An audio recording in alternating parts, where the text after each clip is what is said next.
nitwa Gasosi Musabwa, nije mwarimu w'uyu muvyeyi wagiye witavye Imana.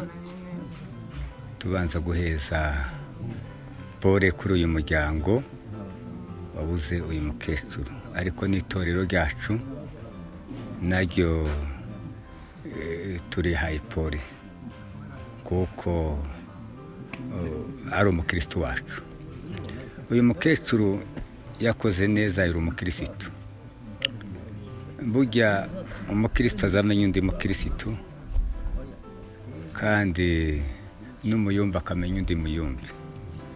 Ariko nka mwarimu we, ivyo kuri ndabivuga mbihamya, ni umugeni.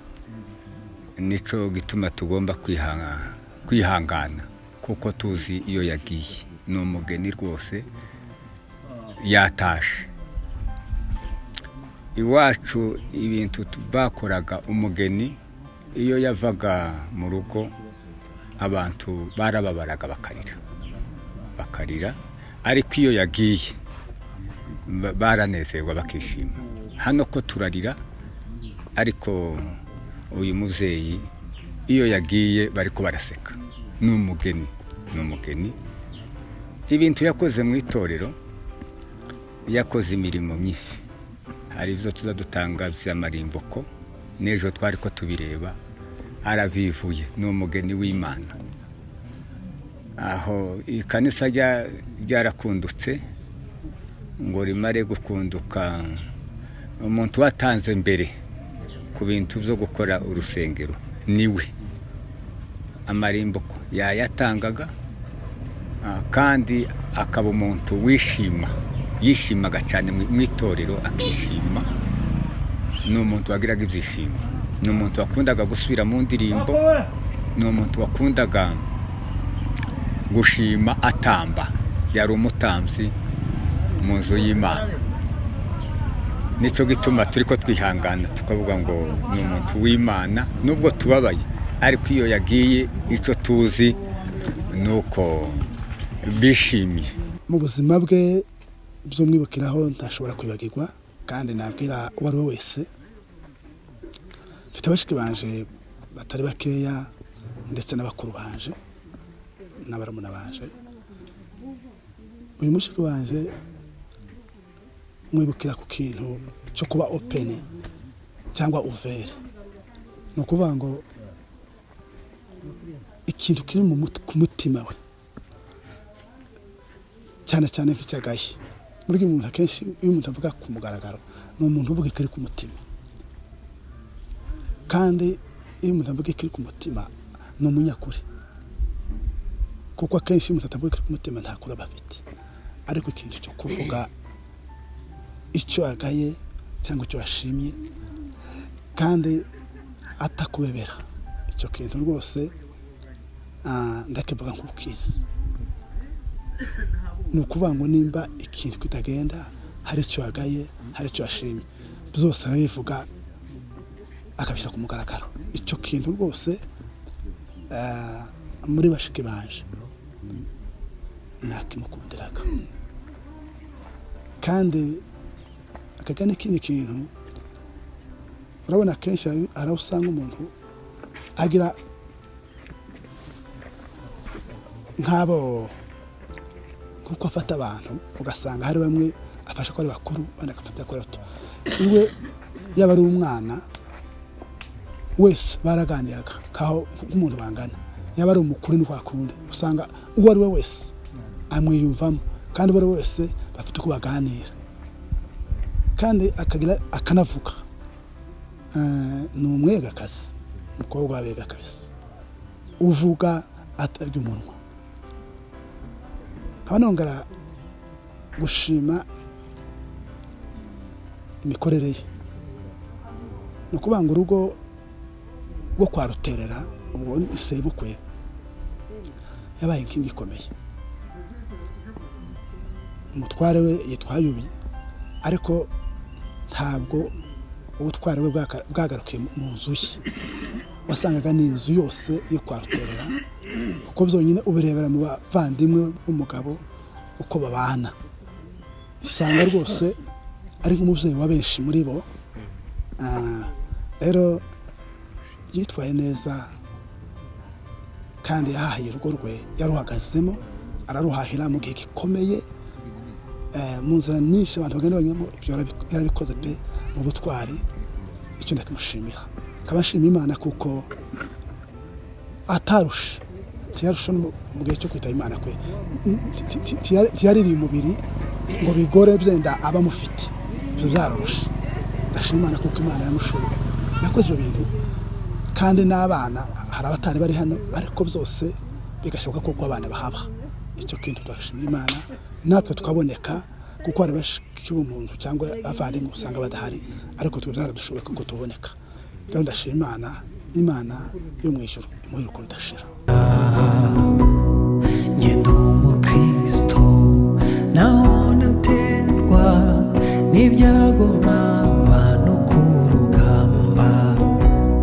Ngenda umukristo ndi umutabazi mu ntambara ndasana n'ibyaha. Mfite umugaba n'umwami Yesu, nituba hamwe nzahoranesha.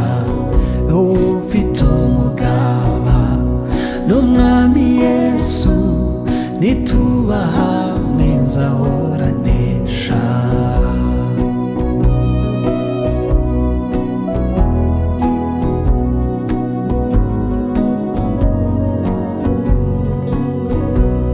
Ngenda umukristo ndumwimukira, ndakomeje mu rugendo rwanjye.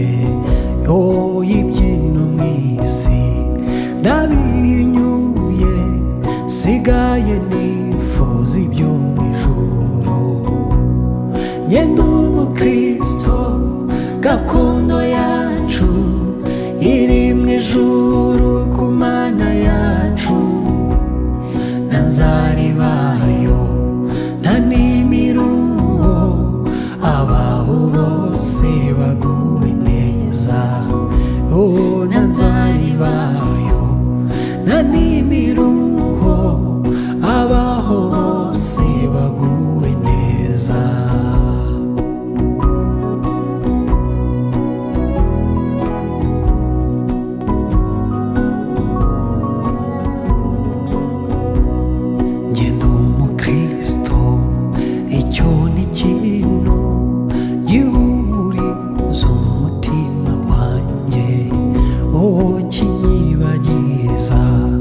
N'ibyago byose umva nduhuwe n'umwami Yesu.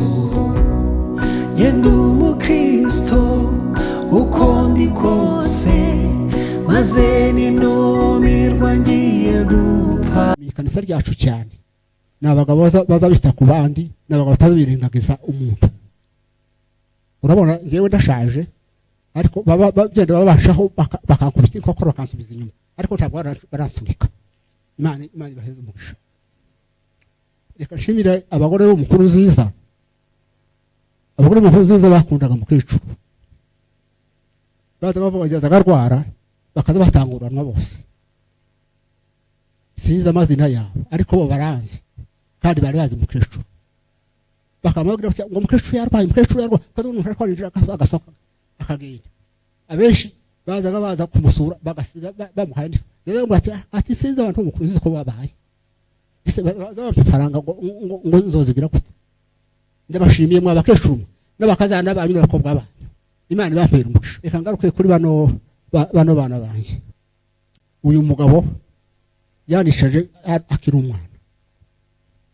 Nari umwana mutoya, nari uvuze umukuru. Namanishara ndishara abo mugabo ndamureka arategeka.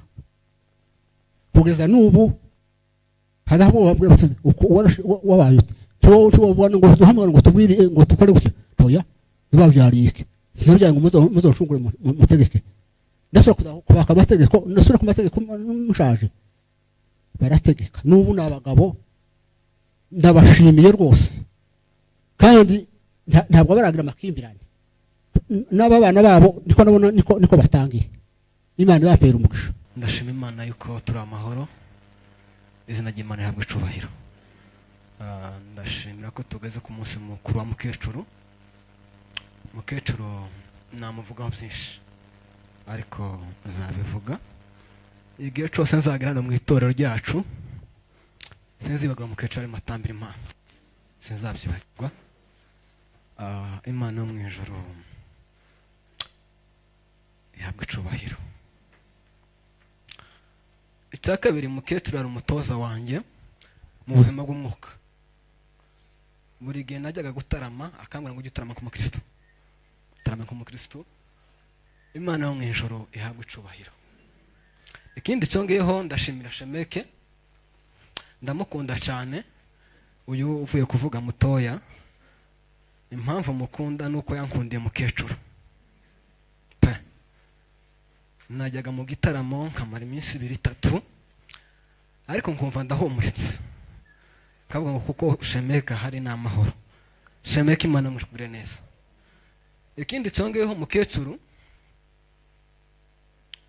imyenda nari mfite yewe n'amashuka nari mfite niwe wari wayafuza.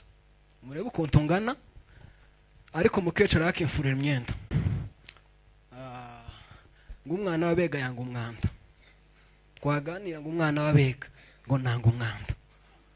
Ngasanga mukecuru nditsonge mukecuru yagajya akunda kurwara, ariko ngo ku cyumweru yarwara akazinduka nka saa 11 akajya kwa muganga kugira ngo adakereza amateraniro.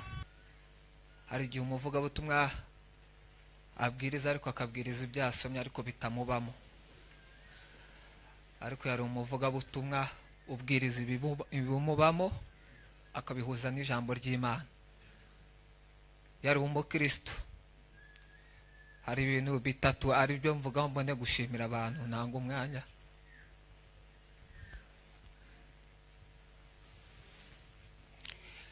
Kaka ntago yatoranyaga, kaka ntago yigeze agira ubusambo, yasangiraga na buri umwe wese. Icya gatatu gikomeye, yari umukristo utari w'amagambo, yari umukristo ubikorera. Twavuga byinshi ariko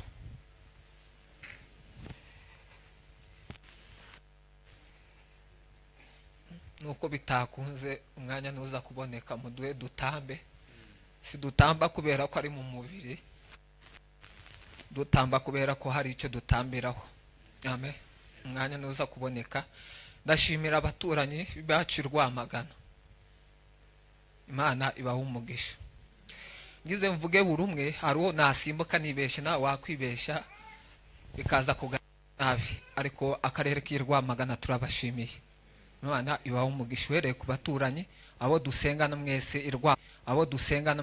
Rwamagana, Imana ibaha umugisha. Ndatanga mpore ku muryango w'abahire, kamanuka hasi ukagera ku muryango wa muzehe uri hano, abana be n'abuzuku n'abandi basangira amaraso ba mukecuru wadukuwemo. Mwihangane, Imana yo mu ijuru bakomeze. Iyo tuvuga iki akenshi nkunze gusanisha ibyo mvuga n'amahame yo muri Bibiliya. Iyo tuvuga kwihangana abantu tubyumva nk'ijambo risanzwe, ariko iyo ushobojwe icyo kintu hari imbuto uba wezi mu Bagalatiya. Abasomyi ba Bibiliya ngira ngo mwabyumvise. Kwihangana ni imbuto ikomeye. Iyo ubonye urihanganye, ishami ririho ako kantu riba ryeze. Mwihangane, Imana yo mu ijuru bakomeze. Cyo nasobanukiwe niki, abantu b'agaciro nk'aba dukunze kubura kubera impamvu z'ibihe Imana ikoreramo, bikatuvutsa abo bantu. Ni nako kandi ikindi gihe tutiteze Imana izayongera gukorera mu bihe, bikongera bikaturemera abandi b'agaciro tutiteze kuko twobabona. Nico ngira ngo mbahumurizemo. Mukecuru wari w'agaciro udukuwemo tugahungabana, Imana yamaze gutegura ikindi gihe vuba cyangwa kera izongera kurema undi uzabasha kutunezeza. Namaze no kubyumva umuvugabutumwa yagize neza, sinzi ubuhamya n'ubushe yatanze, yavuze ko hari umwe mu bakomoka mu rukiryi rwa mukecuru ngo wavuze ko impano afite ayikomora muri nyirakuru. Ibyo nari nabitekereje. Ni ukuvuga ko iyo hari uw'agaciro ubuze, Imana zifata za ndangagaciro zari muri wa wundi ikazishira mu bazamukomokamwo bazaza byihuse cyangwa batinze bakazaza ari gihozo cy'umuryango wabuze wa muntu. Ndize ko mu muryango no mu rukiryi rwa mukecuru hari uzakomokamo n'ubundi uzaba umunezero nk'uko mukecuru yarasanzwe ari umunezero uyu munsi wa nanzaribayo ntanimiruho abaho bose baguwe neza. Oh, nanzaribayo ntanimiruho abaho bose baguwe neza.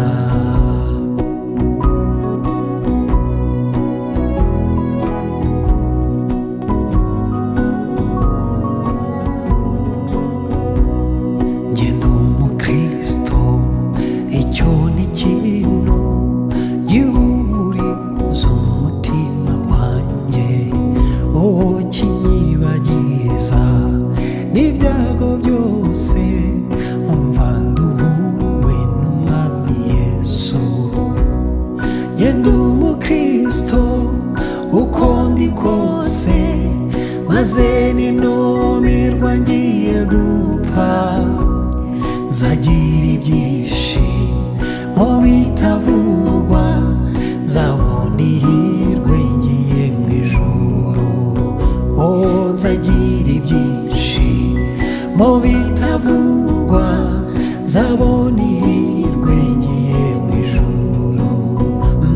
Nzagira ibyishimo bitavugwa nzabona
n'imfura ye.